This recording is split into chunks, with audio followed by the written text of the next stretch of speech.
ఇక్కడ అమ్మవారు శ్రీ ఆనందవల్లి అమ్మవారు లేదా మరకతవల్లి మాతగా పూజలు అందుకుంటున్నారు. ఇక్కడే దర్శనం చేసుకుని బయట వచ్చాం. మరో 3 ఆలయాలు ఉన్నాయి, రెండు చూద్దాం.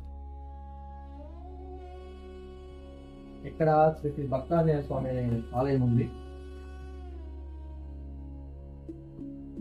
తరువాత శ్రీ వేణుగోపాల స్వామి ఆలయం ఉంది.